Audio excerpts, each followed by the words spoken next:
как да тренирам, ако нямам време. Днес ще ви кажа как и също ще ви дам някои примерни много бързи домашни тренировки, също много бързи и ефективни също време тренировки в фитнес зала, както и тренировки, които може да правите на лостове навън. Но нека първо да започна с нещо. Всеки търси и се фокусира върху оптималното, но не се замисля, че оптималното е различно за абсолютно всеки. Например, оптималното за някой 25 годишен ще бъде различно в сравнение с някой на 40. Също и с, например, културист с 10 години опит, в сравнение с някой начинаещ. Оптималното е различно. Наистина, и четейки и гонейки оптималното, което е в кавички, реално ние не постигаме нищо. Защото много хора предпочитат, ако няма да правят двучасови тренировки всеки ден, те предпочитат изобщо да не тренират. Изобщо да не се замислят, че може да постигнат страхотни резултати само с тренировки за 20-30 минути на ден. И дори не е задължително това да бъде всеки ден. Като аз самия не правя тренировки над 1 час. Даже тренировката ми в повечето дни е между около 30 и 40 минути.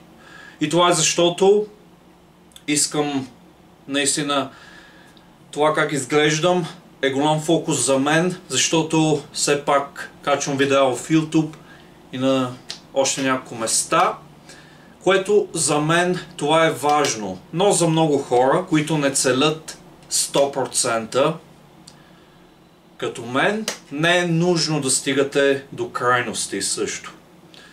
Като гонейки оптималното, вие се проваляте. Наистина винаги се проваляте и нека да ви питам нещо. Какво предпочитате? Някакви резултати, които ще дойдат сравнително лесно, или никакви? Реално някакви тренировки плюс резултати срещу никакви тренировки и никакви резултати. Кое е по-добре? Реално. За мен да постигна нещо е много по-важно от това да си измислям няколко различни оправдания и никога да не започвам. Като много хора, първото им оправдание е, че това, че няма да тренират в зала или не могат да ходят на фитнес зала няколко пъти седмично, те реално започват да си мислят, че няма да постигнат тялото, което искат, няма да постигнат целите си, което е далеч от истината, като не е нужно да ходите на фитнес зала, като аз не ходя на фитнес зала, нищо, че имам основните неща като лежанка, имам висилка, но за повечето от вас не е нужно да ходите, може би, на фитнес зала повече от веднъж седмично. Като нека да обясня първо. По принцип, има няколко групи хора. Хора, които изобщо не могат да ходят на фитнес зала. И хора, които правилно могат да ходят веднъж или 2 пъти седмично. Като едните, които не могат да тренират само в къщи. А тези, които могат да ходят веднъж или 2 пъти седмично на фитнес зала, могат да комбинират тренировките в фитнеса с домашни тренировки. А за едните само тренировки в домашни условия. Като вече зависи от оборудването, което имате, което може да е минимално, при мен е минимално, но, например, първото нещо като съвет, което мога да ви дам, да инвестирате в комплект дъмбели. Просто не може да си намерите оправдание, че нямате място за 2 дъмбела, като нека да ви покажа моите. Сериозно ли? Нямате място за това. Реално с дъмбели можете да постигнете страхотни резултати. Като само с дъмбели може да изградите много сериозни ръце, много мускулна маса да качите в бицепса, в трицепса, раменете също. И трите глави на рамото ще развиете на макс. Също гърдите може да тренирате в домашни условия, като наблягате повече на лицеви опори. Може би за гърдите вече лежанката според мен е едно от най-добрите упражнения. Така че инвестирате първо в дъмбели и вече в бъдеще може да инвестирате и в пейка, за да правите и лежанката. Като за хората, които ще комбинират домашните тренировки с фитнес тренировките, в фитнеса правете лежанката. Правете лежанката, за да развиете гърдите, като ръцете може да оставите да тренирате вкъщи. Като просто няма смисъл да ги правите в фитнес залата.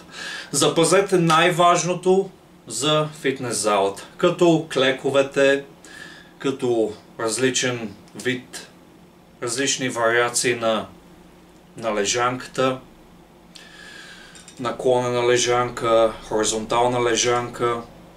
Просто запазете упражненията, които не можете да правите в домашни условия, за фитнес залата. Като хора, които мислят да тренират и на лостове, може да правите много кофички, пак лицеви в домашни условия. Също набирания, като според мен е добре да вкарате и някакъв вид гребане с лост и с дъмбели, но пак, ако имате дъмбели и допълнителна тежест, защото просто за гърба ще бъде нужна допълнителна тежест, наистина може да изградите страхотно тяло, като например за комбиниран вид тренировъчна програма. В един ден правите ръце в къщи. Не е нужно да бъде много дълга тренировка. Просто се фокусирайте върху качеството, а не в количеството. Като качеството ще бъде много по-важно. Да продължа. Фокусирайте се върху качествените тренировки, а не дългите тренировки. Реално за 15-20 до 30 минути може да имате много по-добра тренировка, отколкото тренировка за 2 часа, в която се скатавате.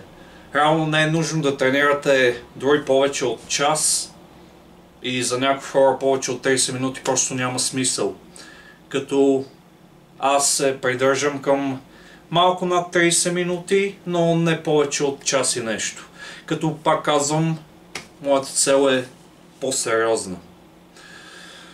Също може в деня за ръце може да направите и рамо, като пак с дъмбели за предното рамо, средно и задно, както за бицепс и трицепс, вкарвате по няколко упражнения, тренирате до отказ или близо до отказ, с добро изпълнение на всяко едно упражнение, всяко едно повторение, повече фокус, без да се скатавате, защото, пак казвам, качеството е много по-важно. Ако реално сериите ви изглеждат като загрявка, просто няма да стимулирате абсолютно никакъв мускулен растеж. Като целта е, вече е зависимост от броя повторения, целта е последните няколко повторения да се забавят и да е много по-трудно.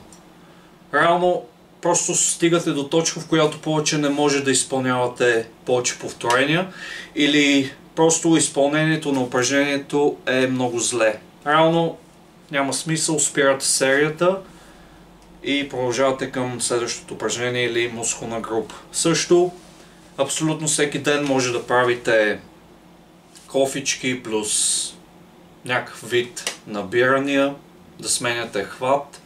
Също много лицеви опори в домашни условия, пак без тежест. Може просто да използвате ластици и също е добре да инвестирате и в ластици, вземете си с различно съпротивление, за да правите бицепс, трицепс, рамо, също може гърди да се тренират с него. Просто има много различни упражнения и пак казвам, не заемат място. Инвестирате в комплект дъмбели и комплект ластици и започвате да тренирате. Дали ще е всеки ден или през ден или както и да е. Важното е да има някакви тренировки и вече в бъдеще може да инвестирате в повече оборудване. И пак във фитнес залата не е нужно да тренирате часове.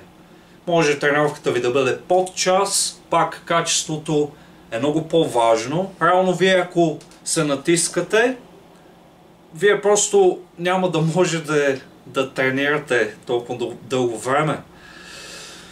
И вече запазете упражненията, които не може да правите в домашни условия, за фитнеса. Има логика. Примерно упражнение за гръб с лост. Също може да инвестирате и в някакъв олимпийски лост. Пак не заемат чак толкова много място. Пак може да правите малко повече упражнения. Също ще трябва да инвестирате и в дискове. Но пак това е просто основните неща.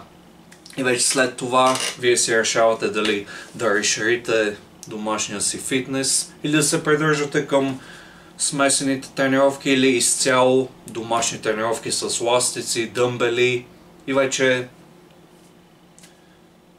каквото оборудване решите да инвестирате, но с ластици с дъмбели и с коремни преси, лицеви опори може да постигнете страхотни резултати. Нали, разбира се, ако диетата също е както трябва.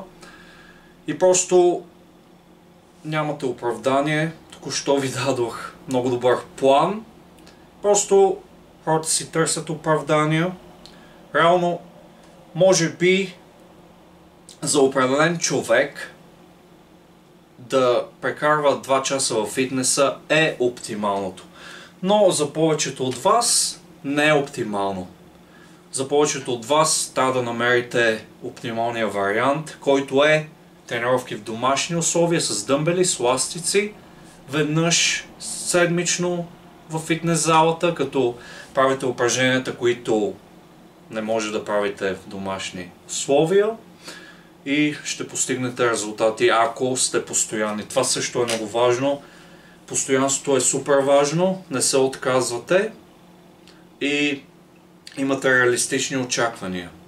Също, като бонус препоръка, снимайте се всяка седмица, веднъж седмично, всяка седмица в определен ден и вече като измине някакво време, тогава можете да отворите снимките и да видите разликата, която ще бъде огромна. Също, ако са минали вече 8 седмици, сравнете снимката от седмица 1 с снимката от седмица 8 и ще видите наистина огромна промяна, наистина добър прогрес и това е.